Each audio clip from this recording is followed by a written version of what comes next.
القادر جو ٹرسٹ کا جو معاملہ ہے یہ برطانیہ کے 190 ملین پاؤنڈ سٹرلنگ سے جڑا ہوا ہے، جو کہ ملک ریاض حسین اور ان کے کالے دھن سے بھی جڑا ہوا ہے۔ جب فیض حمید اس معاملے میں داخل ہوتے ہیں تو فیض حمید جو بیرسٹر شہزاد اکبر ہیں ان کو بتاتے ہیں کہ اس معاملے کو out of the court settle کر لیا جانا چاہیے۔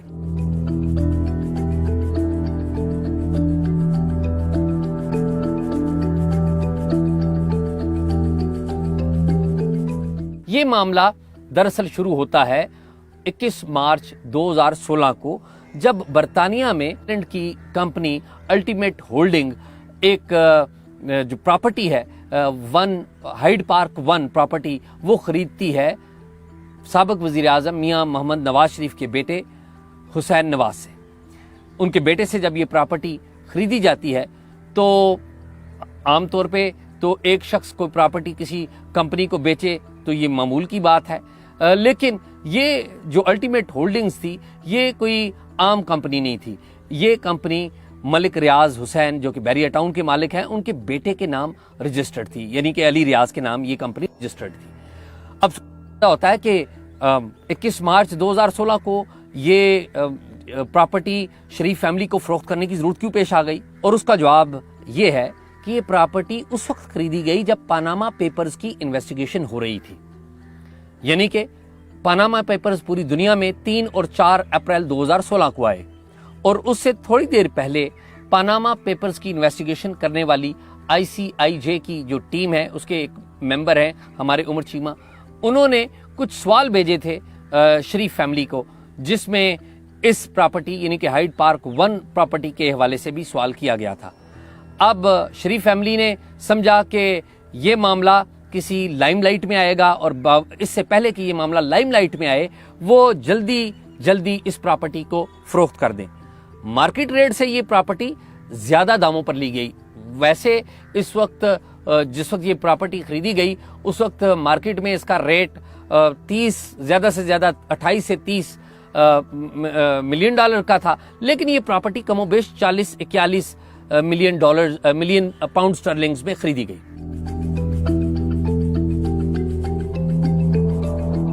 سال 2018 کے الیکشن ہوتے ہیں، عمران خان صاحب وزیر اعظم بن جاتے ہیں الیکشن کے بعد میں ایک ایگزیکٹو آرڈر سے فیڈرل گورنمنٹ نے تیار کیا فائنینشیل مانیٹرنگ یونٹ FMU، جس کی سربراہی اس وقت کے وزیر مملکت برائے داخلہ بھی تھے اور احتساب کے سربراہ بھی تھے اس اعتبار سے بیرسٹر شہزاد اکبر۔ وہ بیرسٹر شہزاد اکبر کو اس کی سربراہی مل گئی۔ بیرسٹر شہزاد اکبر جو ہیں جب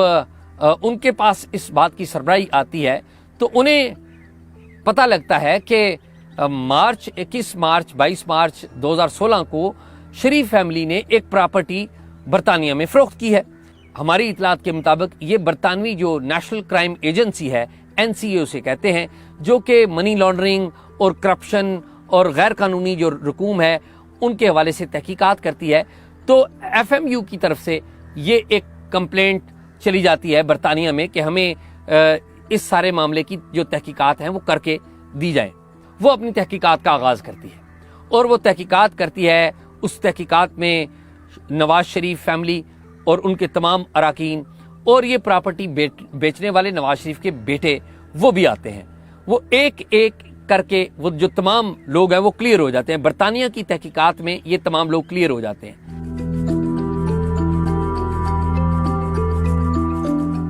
جب تحقیقات اس نقطے کے اوپر پہنچتی ہے کہ آخر پر یہ پراپرٹی کس کو بیچی گئی تو پتہ لگتا ہے کہ مارکیٹ سے زیادہ ریٹ کے اوپر یہ پراپرٹی خریدی گئی ہے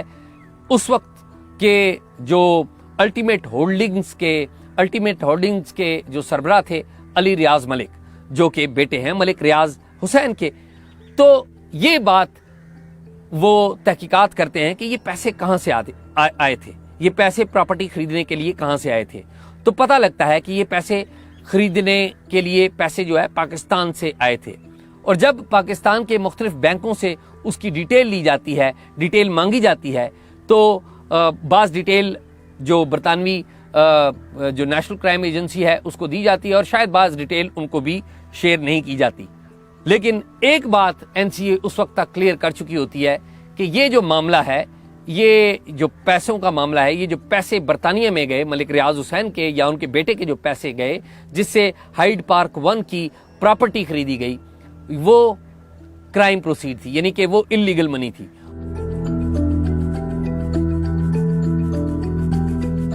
اس سارے معاملے میں اس وقت کے ISI جو چیف ہیں وہ جمپ کرتے ہیں۔ وہ ISI چیف تھے عمران خان صاحب کے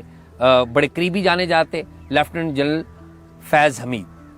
فیض حمید کے بارے میں بتایا جاتا ہے کہ فیض حمید اس لیے اس سارے معاملے میں کودے کہ اس میں انہوں نے کچھ ایسا تاثر دیا کہ کچھ جو رقوم ہے وہ ہماری جو سیکیورٹی سروسز ہیں اس سے متعلق بھی یا اس کی کوئی بزنس سے متعلق بھی کوئی رقوم ہے، تو انہوں نے کہا کہ چونکہ یہ ڈیفنس کا معاملہ ہے تو وہ اس سارے معاملے میں ان کا شامل ہونا بہت ضروری ہے۔ یہ رقوم ڈیفنس کے متعلق تھی، پاکستانی ڈیفنس اتھارٹیز کے حوالے سے تھیں یا نہیں تھیں، اس بات کا کوئی ثبوت نہیں ہے۔ جب فیض حمید اس معاملے میں داخل ہوتے ہیں تو فیض حمید جو بیرسٹر شہزاد اکبر ہیں ان کو بتاتے ہیں کہ اس معاملے کو out of the court settle کر لیا جانا چاہیے۔ اس سے پہلے بیرسٹر شہزاد اکبر کو اس بات کا علم ہو چکا ہے کہ یہ معاملہ تو ملک ریاض حسین کا ہے، اور ملک ریاض حسین وہ شخص تھے جو کہ خود بیرسٹر شہزاد اکبر کے سرپرستوں میں شامل تھے۔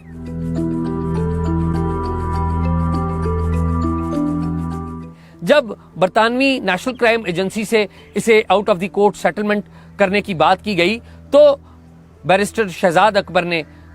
سابق وزیر اعظم عمران خان کو بتایا کہ اگر یہ سارا معاملہ پاکستان کے اندر آیا تو یہ تو بہت بڑا سکینڈل ہو جائے گا، کیونکہ ملک ریاض حسین کی ڈیمانڈ بھی تھی۔ اور ملک ریاض حسین کی ڈیمانڈ کیا تھی؟ ملک ریاض حسین یہ کہہ رہے تھے کہ جو پیسے برطانیہ میں سیٹل ہوں گے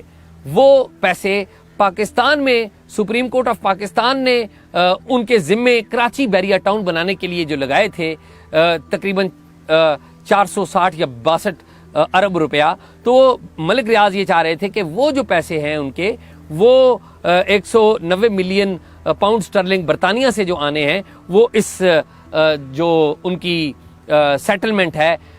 بیریا ٹاؤن کراچی کے معاملے میں اس میں سیٹل کر لی جائے۔ اب یہاں پر ایک بات کی وضاحت اور بھی ہے کہ جو ہائیڈ پارک 1 کی پراپرٹی خریدی گئی تھی وہ تو 40-42 ملین پاؤنڈ سٹرلنگ کی تھی، لیکن NCA کی جو تحقیقات ہے وہ ثابت کر چکی تھی کہ جو ڈرٹی منی برطانیہ کی لینڈ میں آئی ہے وہ 40 یا 41 ملین پاؤنڈ سٹرلنگ نہیں ہے، وہ 190 ملین پاؤنڈ سٹرلنگ ہے، یعنی کہ 150 ملین پاؤنڈ سٹرلنگ کی رقم اور ایک پراپرٹی، وہی پارک 1 ہائیڈ پارک 1 پراپرٹی۔ تو یہ اس کا ٹوٹل جو حجم تھا۔ ایک خفیہ معاہدہ ہوا برطانوی نیشنل کرائم ایجنسی میں اور حکومت پاکستان میں، جس میں ایک کلاز یہ بھی ڈالی گئی کہ پاکستان کبھی بھی اس معاہدے کی تفصیل برطانوی حکومت سے نہیں مانگے گا، کبھی بھی اس معاہدے کی تفصیل برطانوی حکومت سے نہیں مانگے گا، اور یہ معاہدہ خفیہ رہے گا۔ برطانیہ میں قانون یہ ہے کہ جب کسی معاملے پر کورٹ میں کوئی معاملہ چل رہا ہو اور out of the court settlement ہو جائے اور اگر وہ خفیہ قرار دے دیا جائے تو اس خفیہ معاہدے کو کوئی بھی نہیں چھیڑ سکتا۔ اب اس معاہدے کی منظوری کے لیے پاکستان کی کابینہ کی منظوری بھی چاہیے تھی۔ اس وقت وزیراعظم عمران خان کی جو کابینہ تھی انہوں نے 2019 کے آخر میں ایک معاہدے کی کاپی جو ہے اس کی منظوری دی، اور یہ ایک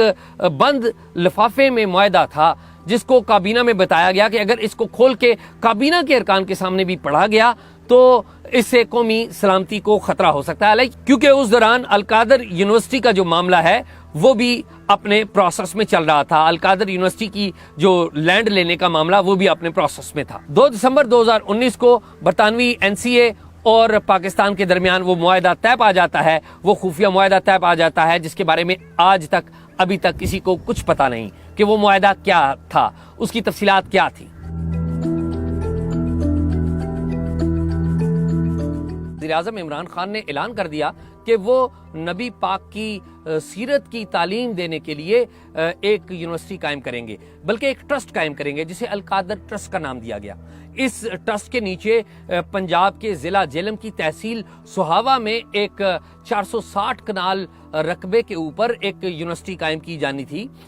جس کے لیے رقبے کی خریداری کا عمل بھی شروع ہو گیا تھا، اور پتہ یہ چلا کہ وہ رقبہ جو ہے وہ دراصل کوئی اور نہیں، خود ملک ریاض حسین وہ خرید رہے تھے تاکہ وہ رقبہ القادر ٹرسٹ کو دیا جائے، اور القادر ٹرسٹ جس کے سربراہ خود وزیر اعظم عمران خان تھے، اور اس میں بشرا بیگم جو عمران خان کی اہلیہ ہیں، وہ بشرا بی بی جو ہیں وہ اس ٹرسٹ کی رکن تھی۔ یہ زمین کی خریداری اور یہ زمین کی جو منتقلی کا کام ہے، اس میں 2 اور افراد بھی شامل تھے، زلفی بخاری اور ڈاکٹر بابر اوان کا نام بھی اس میں لیا جاتا رہا، کہ یہ زمین خرید کے ڈائریکٹلی عمران خان کو نہیں دی گئی، بلکہ ان 2 افراد کو بیچ میں شامل کیا گیا، اور پھر بعد میں یہ القادر ٹرسٹ کو دی گئی۔ جب یہ سارا معاملہ میڈیا کی نظروں میں آیا تو پھر پتہ چلا کہ یہ سارا معاملہ القادر جو ٹرسٹ کا جو معاملہ ہے، یہ برطانیہ کے 190 ملین پاؤنڈ سٹرلنگ سے جڑا ہوا ہے، جو کہ ملک ریاض حسین اور ان کے کالے دھن سے بھی جڑا ہوا ہے۔ Thank you for watching the full video. آپ میں سے بہت سے ایسے لوگ ہیں جنہوں نے شاید ہمارا یوٹیوب چینل سبسکرائب نہیں کیا۔ So if you want to support independent journalism and watch more meaningful content, please subscribe to our YouTube channel.